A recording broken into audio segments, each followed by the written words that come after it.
Il sait, au long de la vie, les tests, les épreuves, les défis viennent à nous comme des vagues violentes qui semblent ne pas nous laisser respirer. Combien de fois vous êtes-vous déjà senti ainsi, submergé dans des eaux profondes, sans une surface en vue, avec le poids de toutes les circonstances vous tirant vers le bas? Quand je regarde les Écritures et vois ce que nos prédécesseurs de la foi ont affronté, je me rends compte que Dieu lui-même a permis qu'il soit testé, car la foi ne se construit pas en l'absence de difficultés. La foi véritable, celle qui plaît à Dieu qui nous soutient, doit être taillée, raffinée. Et pour cela, nous devons être éprouvés, nous devons être mis à l'épreuve comme l'argile entre les mains du potier, modelés et raffinés, passant par le feu, affrontant la chaleur, la pression. Dieu nous façonne pour que nous puissions être des vases d'honneur. Un vase ne se construit pas uniquement par une touche douce, il est façonné par l'impact, par l'usure. Et c'est ainsi qu'il travaille en nous. Regardez autour de vous, comme notre monde est complexe, comme nos vies sont remplies d'incertitudes, comme nous vivons entourés d'angoisses, des pressions des temps modernes. Beaucoup d'entre vous portent dans leur cœur des problèmes qui ne trouvent pas de solution facile. Il y a ceux qui affrontent des problèmes financiers, d'autres qui affrontent des maladies, d'autres encore vivent des conflits familiaux qui semblent interminables. Et il y a aussi ceux qui luttent silencieusement contre la solitude, la tristesse ou l'anxiété. Combien parmi nous se sont déjà vus paralysés, désespérés, face à leurs propres reflets et se demandant « Dieu, pourquoi? Pourquoi moi? Pourquoi maintenant? Où êtes-vous, Seigneur ?» Oui, nous passons tous par cela. N'ayez pas honte de ressentir la douleur du doute, de ressentir la faiblesse. Car c'est dans de tels moments que les hommes et les femmes de la Bible ont rencontré Dieu d'une manière plus profonde. Ce fut dans l'angoisse de Job, dans l'obscurité de David, dans le désespoir de Pierre s'enfonçant dans les eaux, que le Seigneur s'est manifesté. Mais vois, lorsque Dieu permet l'épreuve, ce n'est pas pour nous détruire, ce n'est pas pour nous humilier ou nous embarrasser. Il veut que nous progressions, il veut que nous affrontions, et il veut que nous nous attachions à sa parole. Dans Hébreux chapitre 11, verset 1, nous lisons que la foi est la ferme assurance des choses qu'on espère, la démonstration de celles qu'on ne voit pas. La foi est l'espérance, la foi est la confiance, c'est voir l'invisible. La foi n'est pas quelque chose de rationnel, c'est quelque chose de spirituel. C'est croire en ce que nos yeux ne peuvent pas voir. Et comme tout chrétien qui cherche à grandir, notre foi doit passer par l'épreuve pour être renforcée. Vous savez, lorsque j'étais étudiant, je pensais que la vie deviendrait plus facile après la fin des examens, mais je me suis trompé. J'ai découvert que chaque étape de la vie apporte de nouveaux tests, des défis encore plus grands. Et chacun d'eux expose notre foi, révèle à quel point elle est forte ou faible en réalité. Il n'en est pas autrement pour vous. Chaque épreuve que nous affrontons expose où nous plaçons notre confiance, où nous déposons notre espoir. C'est lorsque nous sommes pressés que notre foi révèle sa véritable couleur. Mais pourquoi alors Dieu permet-il que ces défis se dressent contre nous? Pourquoi ne nous épargne-t-il pas toutes les difficultés? Dieu nous éprouve pour voir jusqu'à quel point notre foi peut résister, pour nous rendre plus forts et plus aptes à son dessein. Il éprouve notre foi pour que nous puissions supporter et soutenir la bénédiction qu'il prépare pour nous. Dieu ne veut pas déverser ses bénédictions sur une base faible, car cela ne ferait que nous détruire. La foi que Dieu désire est celle qui fait confiance, même lorsque la réponse n'est pas encore venue. C'est la foi de Josué, qui marche autour de la muraille de Jéricho, sans voir une seule brique bouger jusqu'au dernier jour. Il croyait non pas parce qu'il avait vu une preuve, mais parce qu'il avait entendu la parole de Dieu et avait décidé d'obéir. Frères, combien de fois abandonnons-nous avant le dernier jour, avant le dernier coup de trompette? Et si vous faites face en ce moment à une Jéricho dans votre vie, un mur infranchissable qui se dresse devant vous, je vous dis, ne désespérez pas. Continuez à marcher, continuez à avoir confiance, car la victoire peut être à seulement une prière de distance, à un dernier tour autour du mur. Dieu est fidèle, il voit vos efforts, il voit chaque larme, il ressent la douleur qui brûle dans votre poitrine. Il est un Père aimant, et il récompensera votre persévérance. Tout comme Josué, beaucoup d'entre nous doivent attendre, doivent marcher avec persévérance, avec une foi inébranlable. Mais lorsque Dieu éprouve notre foi, il nous donne la capacité de vaincre. Si vous marchez par la foi, Dieu agira. Mais alors, que devons-nous faire lorsque nous sommes en pleine tempête, comme Pierre qui a commencé à sombrer en détournant les yeux de Jésus? Il suffit simplement de le regarder. Au milieu de la douleur, du doute, de la peur, nous devons nous tourner vers lui avec intensité, avec un cri sincère. Jésus n'a pas abandonné Pierre. Jésus attend que vous fassiez de même. Ayez confiance en lui. Avancez avec confiance. Mes frères, notre foi est quelque chose de vivant, quelque chose qui se modèle, qui se transforme à mesure que nous affrontons les jours difficiles.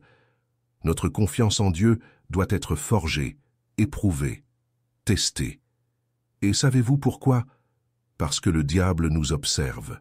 Il souhaite que notre foi vacille, que nous fléchissions devant les difficultés, que nous sombrions dans le désespoir. Le diable sait où nous sommes les plus vulnérables, où nous sommes les plus faibles. Mais si nous restons fermes dans la parole de Dieu, il ne pourra pas prévaloir. Peu importe ce qu'il jette contre nous, si nous demeurons fermes dans le Seigneur, rien ne nous fera tomber. Souvenez-vous des paroles de David dans le psaume 91. Celui qui demeure sous l'abri du Très-Haut repose à l'ombre du Tout-Puissant. Si nous sommes cachés en Dieu, si nous sommes proches de lui, rien ne pourra nous faire tomber. Alors, mon frère, ma sœur, embrassez cette vérité. Courez vers l'abri du Très-Haut. Cherchez la face de Dieu avec sincérité. Criez vers lui dans les moments de difficulté. Il sera avec vous. Repentez-vous, non pas d'un repentir superficiel, mais d'un repentir sincère. Examinez-vous, regardez à l'intérieur de vous-même et voyez où se trouve votre cœur. Est-il plus proche de Dieu ou plus proche du monde? Nourrissez-vous votre foi ou la laissez-vous s'éteindre? Nous devons être vigilants, toujours, car le diable rôde autour de nous, attendant une brèche, attendant le moment où nous nous éloignons du Seigneur. Le repentir nous rapproche de Dieu, il renouvelle notre foi, il rétablit notre communion. N'ayez pas peur de confesser vos fautes, vos faiblesses. Dieu ne nous rejette pas. Il nous accueille, il nous pardonne, il nous renouvelle. Par conséquent, si aujourd'hui vous sentez que votre foi est faible, que vos forces sont épuisées, que le découragement s'est emparé de vous, tournez-vous vers Dieu avec un cœur brisé. Il est prêt à vous recevoir, à vous fortifier, à vous soutenir, que vous puissiez expérimenter la puissance de la foi vivante, une foi qui triomphe des épreuves, qui traverse le désert, qui renverse les murailles, qui reste ferme au milieu de la tempête. Que votre foi soit l'encre qui vous maintient ferme, inébranlable, que vous puissiez avec confiance dire « Je crois ».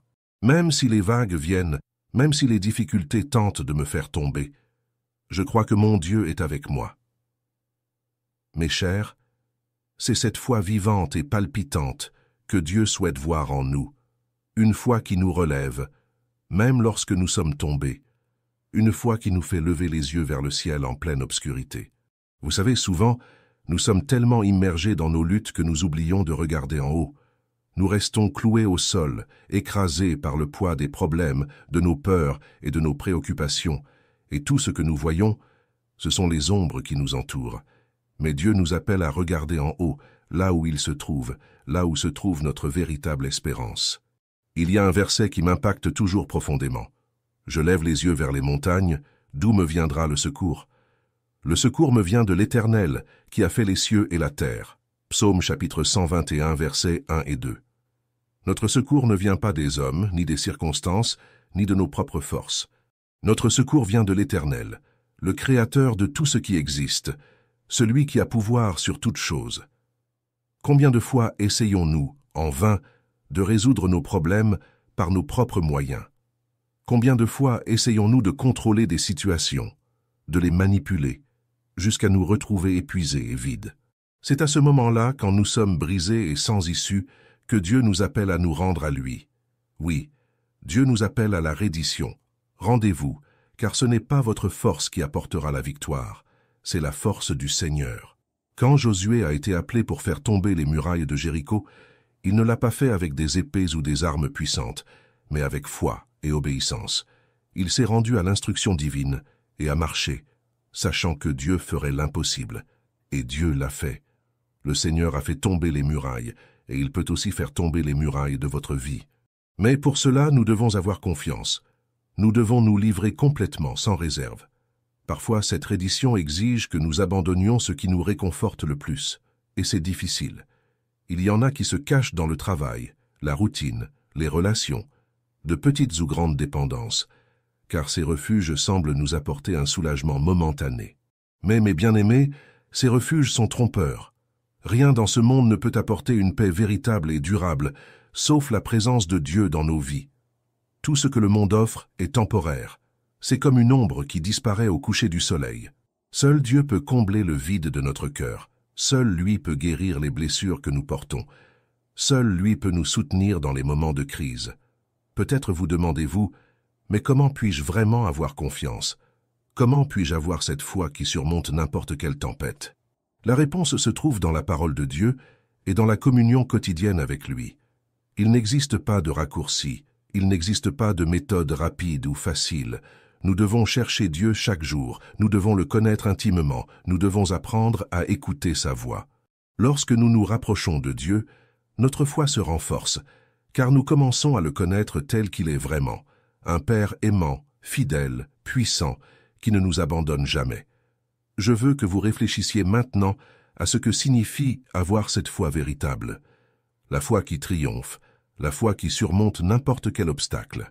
Cela signifie vivre une vie de pleine confiance en Dieu, une vie où nous ne sommes pas ébranlés par les circonstances, mais soutenus par la certitude qu'il est avec nous. C'est savoir que, même si tout autour de nous semble s'effondrer, Dieu est aux commandes. Il sait ce qui est le mieux pour nous. Il nous aime et prend soin de nous dans chaque détail. Jésus nous a donné une image très forte lorsqu'il a parlé de la foi. Il a dit, « Si vous avez la foi comme un grain de moutarde, vous pourrez dire à cette montagne, « Va d'ici là-bas, et elle y ira. » Rien ne vous sera impossible. Matthieu chapitre 17, verset 20. Vous comprenez ce que cela signifie? Il ne parle pas d'une foi parfaite ou gigantesque. Il parle d'une foi véritable, authentique, qui met sa confiance en Dieu, même si elle est aussi petite qu'un grain de moutarde. Jésus ne nous demande pas d'avoir une foi sans doute, mais une foi qui, même au milieu des doutes, continue d'avancer, continue de faire confiance, continue de marcher. Combien de fois, cependant, laissons-nous la peur voler notre foi? Combien de fois commençons-nous à douter comme Pierre quand il a commencé à couler en regardant le vent et les vagues? Jésus a tendu la main à Pierre et l'a sauvé, mais l'a interrogé. « Homme de peu de foi, pourquoi as-tu douté ?» Matthieu chapitre 14, verset 31. Peut-être que Jésus nous pose cette question aujourd'hui. Pourquoi doutons-nous? Pourquoi laissons-nous la peur, l'insécurité et les voix autour de nous faire douter de la bonté de Dieu, du pouvoir de Dieu, de l'amour de Dieu pour nous? Quand nous nourrissons nos peurs, nous étouffons notre foi. Quand nous écoutons davantage les voix de découragement que la voix de Dieu, notre foi s'affaiblit. Mais bien-aimés, nourrissez la foi et non la peur. Nourrissez la confiance et non le doute. Comment faisons-nous cela? En revenant à la parole, en priant sans cesse, en cherchant la présence de Dieu à chaque moment. Si nous voulons une foi inébranlable, nous devons rester connectés avec le Seigneur. C'est cette connexion qui nous fortifie, qui nous fait avancer, qui nous donne la paix que le monde ne peut donner. Et je vous dis, dans les moments les plus difficiles, dans les moments de plus grande angoisse, c'est précisément là que Dieu se fait présent de manière plus profonde. Il est au milieu de la tempête, il est au milieu de nos combats, dans les nuits solitaires, dans les jours où il semble que nous sommes complètement seuls. Dieu ne nous abandonne jamais. Il nous soutient, il nous soutient, il nous porte. Et il nous fait traverser les épreuves afin que nous puissions voir sa puissance, afin que nous puissions témoigner de sa fidélité. Chaque épreuve, chaque combat, chaque larme versée nous rapproche de lui, nous rend plus dépendants de lui, nous rend plus forts. Rappelez-vous que Dieu ne veut pas que nous soyons détruits par les épreuves. Il veut que nous soyons purifiés. Comme l'or qui est éprouvé par le feu, comme l'argile qui est façonnée entre les mains du potier, notre foi est raffinée et perfectionnée. Et lorsque nous sortons des épreuves, nous en sortons plus forts, plus fermes, plus remplis de la présence de Dieu.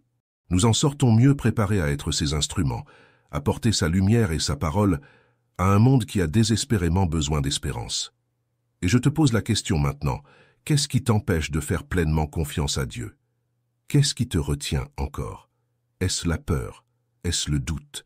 Est-ce l'orgueil? Est-ce le désir de tout contrôler? Je t'encourage aujourd'hui à remettre cela à Dieu, à déposer tout cela à ses pieds. Car ce n'est que lorsque nous lâchons prise, lorsque nous renonçons à nos propres tentatives, que nous permettons à Dieu d'agir véritablement en nous et à travers nous. Tout comme Josué, comme David, comme Pierre, comme tant d'hommes et de femmes qui ont marché avec Dieu, nous pouvons également expérimenter une vie de foi véritable, une vie de miracle, une vie de victoire. Mais cela n'arrivera que lorsque nous serons prêts à faire totalement confiance en lui, à nous rendre complètement, à laisser qu'il soit le Seigneur de chaque domaine de notre vie. Peu importe ta situation actuelle, Dieu est avec toi. Peu importe la taille des murailles ou la force de la tempête, il est plus grand, il est plus fort, il est fidèle. Et il est celui qui t'aime d'un amour éternel. Fais-lui confiance, repose-toi en lui, abandonne-toi entièrement à lui. Que ta foi soit comme la foi de Josué, une foi qui ne renonce pas, une foi qui obéit, une foi qui marche.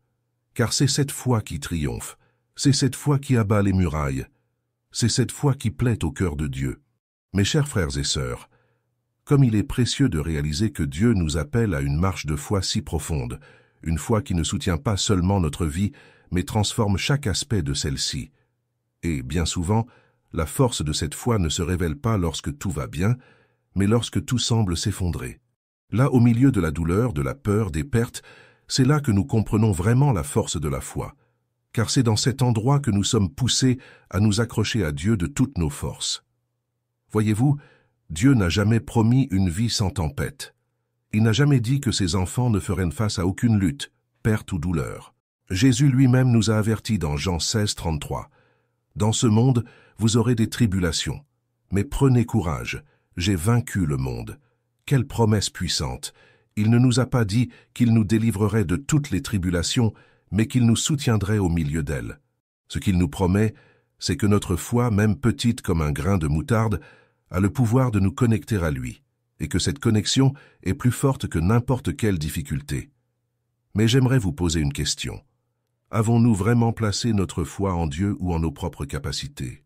Parce que, mes bien-aimés, c'est très facile d'avoir foi tant que nous sommes aux commandes, tant que nous pouvons voir une issue claire, tant qu'il n'y a pas de grandes menaces. Mais qu'en est-il lorsque la tempête est trop forte?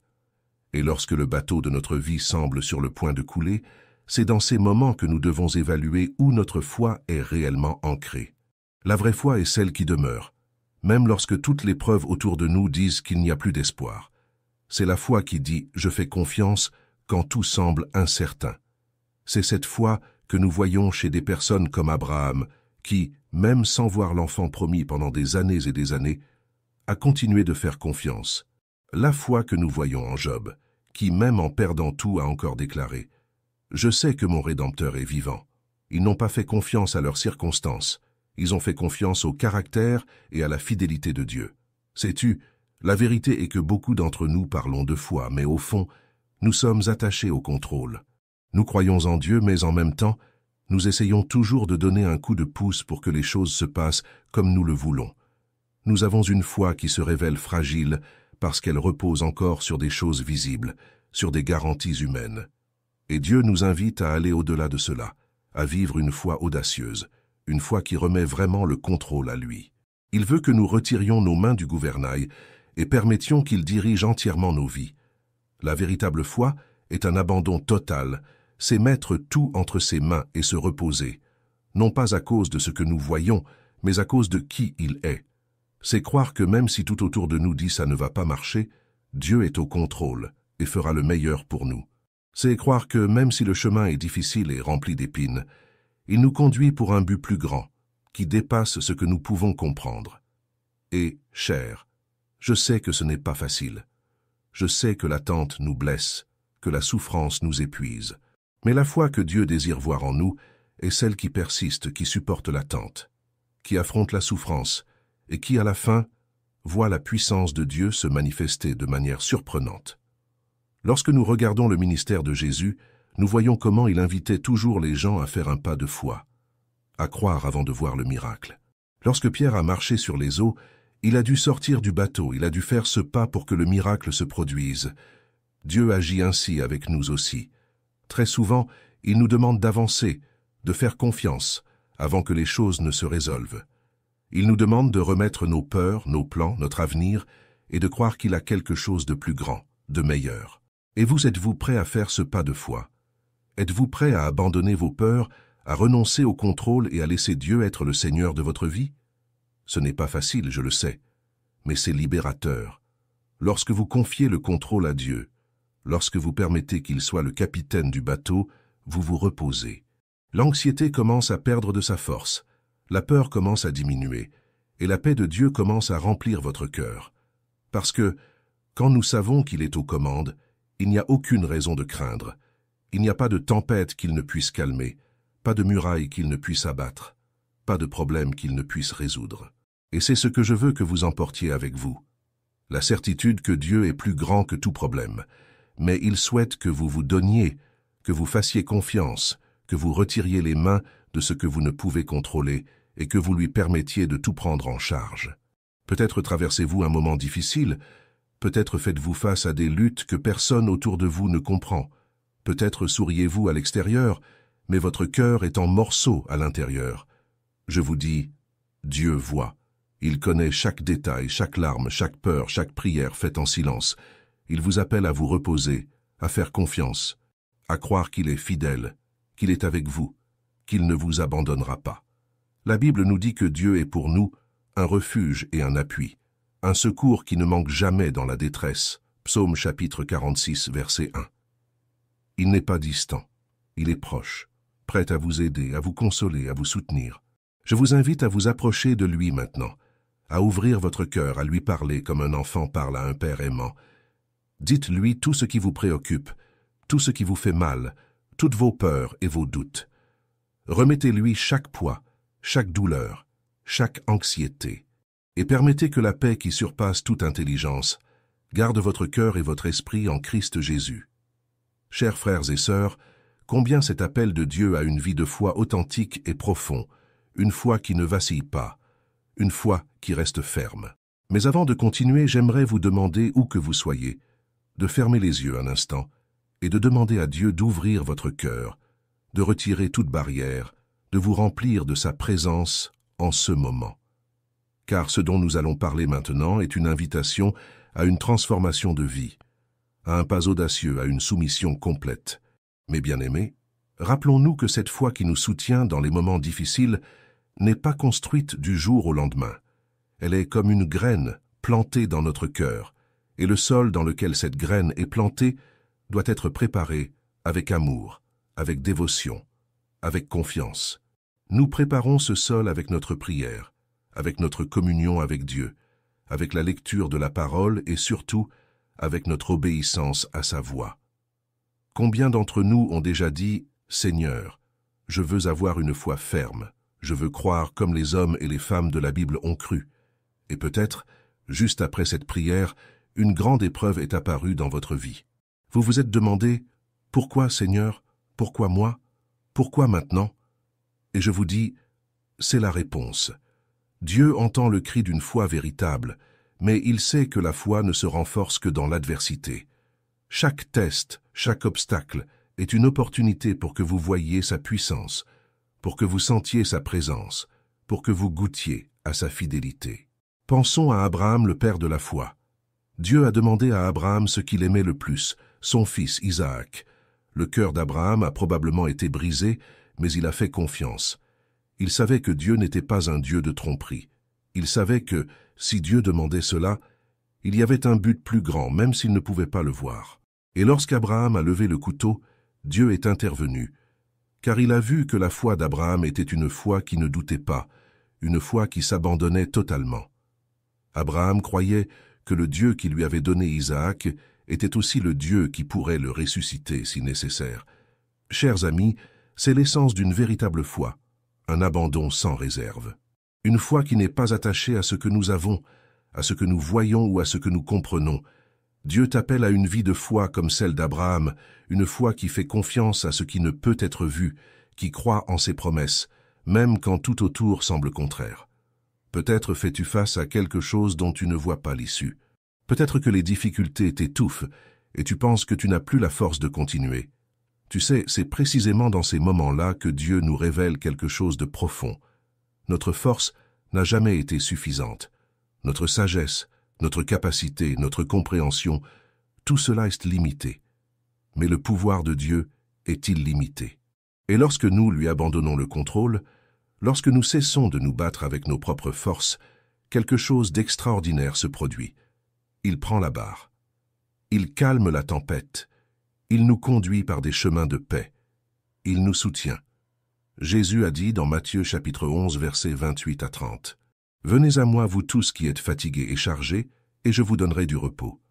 Prenez mon joug sur vous et apprenez de moi, car je suis doux et humble de cœur, et vous trouverez du repos pour vos âmes. Car mon joug est doux et mon fardeau léger. » Frères, Dieu nous offre le repos, il nous offre la paix. Il nous offre un chemin de vie léger, mais cela exige que nous lâchions le contrôle, que nous lui remettions ce que nous essayons de tenir de nos propres mains. Peut-être avez-vous un domaine spécifique de votre vie qu'il est plus difficile de remettre. Peut-être s'agit-il de votre famille, de votre travail, de vos rêves. Ou peut-être est-ce la peur de l'échec, la peur de la déception. Aujourd'hui, Dieu vous demande de lui faire pleinement confiance, de lui remettre ce domaine qui vous pèse tant.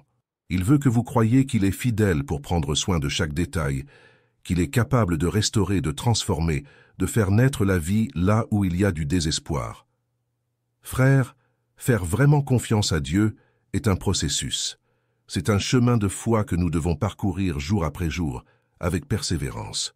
Parce que, au milieu des épreuves, au milieu des difficultés, Dieu travaille notre caractère. Il façonne notre cœur. Il nous prépare à quelque chose de bien plus grand que ce que nous pouvons imaginer. Et il promet que lorsque nous passons cette épreuve de la foi, nous en sortons plus forts, plus proches de lui, plus remplis de vie. Je veux que vous sachiez que vous n'êtes pas seuls dans ce cheminement. Nous tous, en tant que corps du Christ, affrontons des luttes, affrontons des difficultés, et c'est ensemble que nous allons nous encourager, que nous allons nous soutenir, que nous allons nous rappeler qui est le Dieu que nous servons. Il est le Dieu qui ouvre la mer pour que son peuple passe. Il est le Dieu qui multiplie les pains et les poissons pour nourrir la foule. Il est le Dieu qui donne la vue aux aveugles, qui relève les tombés, qui ressuscite les morts. C'est le Dieu en qui nous avons confiance, le Dieu qui ne faillit jamais, le Dieu qui est toujours fidèle. Et pendant que vous affrontez les luttes de la vie, pendant que vous marchez par la foi, souvenez-vous, l'épreuve n'est pas la fin. L'épreuve est le chemin de la croissance. C'est l'outil que Dieu utilise pour perfectionner notre foi.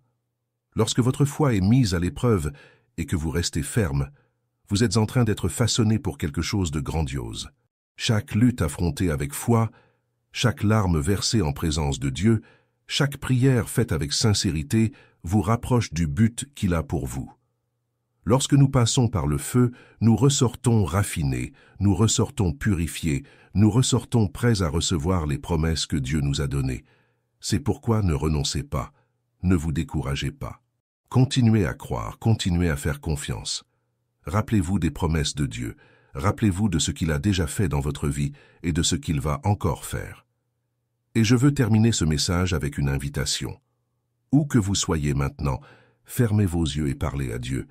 Remettez-lui tout ce qui pèse sur votre cœur. Dites-lui que vous désirez vivre cette foi véritable, une foi qui n'est pas ébranlée par les circonstances, une foi qui reste inébranlable au milieu des tempêtes. Déclarez que vous avez confiance en lui, que vous croyez qu'il est aux commandes, que vous savez qu'il est fidèle pour accomplir chaque promesse. Seigneur, nous nous rendons à toi en ce moment. Nous savons que tu es notre secours, notre soutien, notre forteresse, et nous savons que ton amour est plus grand que n'importe quelle peur, plus grand que n'importe quelle difficulté. Nous avons confiance en toi, Seigneur. Nous t'offrons nos vies, nos plans, nos rêves, nos familles. Que notre foi soit renouvelée, que nos cœurs soient fortifiés. Nous voulons vivre pour t'honorer, pour t'obéir, pour te servir. Augmente notre foi, Seigneur. Apprends-nous à marcher avec toi, avec confiance, avec espoir, avec joie.